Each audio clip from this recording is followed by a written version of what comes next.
Anak laki-laki ini sedang mengerjakan tes kejeniusan yang sangat sulit.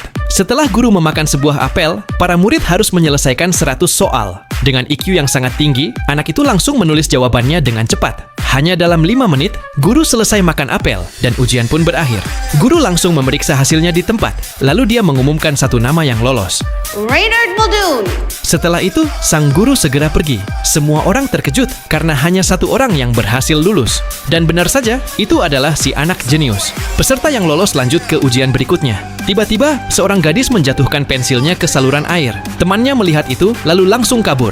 Anak jenius itu mencoba membantu, tapi ujian berikutnya akan dimulai dalam 1 menit. Waktunya terlalu mepet. Saat itu juga, ia mematahkan pensilnya menjadi 2 dan memberikannya separuh. Gadis itu sangat berterima kasih dan berjanji akan membalas kebaikannya.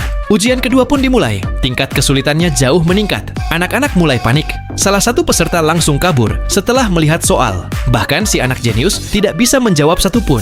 Tapi gadis tadi berhasil menyelesaikannya. Saat ia berdiri, ia melemparkan secarik kertas kepada si anak jenius. Isinya adalah jawaban dari soal-soal ujian. Itulah cara dia membalas budi. Namun, anak jenius menendang kertas itu.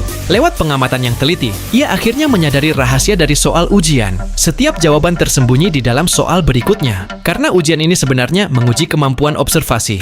Guru pun mengumumkan hasilnya, dan anak jenius itu kembali lolos. Akhirnya, hanya 5 anak yang masuk ke babak ketiga. Kali ini tidak perlu untuk menjawab soal ujian yang sulit, namun mereka harus menyeberangi ruangan, dan mereka tidak boleh menginjak ubin berwarna hitam atau putih. Gadis pertama melihat ruangan dengan teliti, dan berkata, ini mustahil. Karena jawabannya yang konyol itu, sang pengawas pun langsung mengeliminasinya. Giliran gadis kedua maju. Ia mengambil sebuah tali, lalu mengikat tali ke gagang pintu di seberang ruangan. Ia berjalan dengan hati-hati di atas tali, dan berhasil menyeberang. Anak laki-laki yang atletis ini melompat ke ubin kuning dan menggunakan dinding seperti Spider-Man. Ia menyeberang dengan mudah. Giliran anak berkacamata untuk tampil. Ia memakai siku dan lututnya untuk merayap, memanfaatkan celah dalam aturan, dan berhasil menyeberang dengan mudah. Akhirnya giliran si anak jenius. Ia berpikir sejenak, lalu dengan santai berjalan lurus ke depan dan lulus ujian. Semua orang kebingungan. Ternyata ubin di lantai semuanya berbentuk persegi panjang, dan aturan hanya melarang menginjak ubin berbentuk persegi. Sekarang pertanyaannya, apa cara yang akan kamu gunakan untuk menyeberang dan lolos di ujian ini?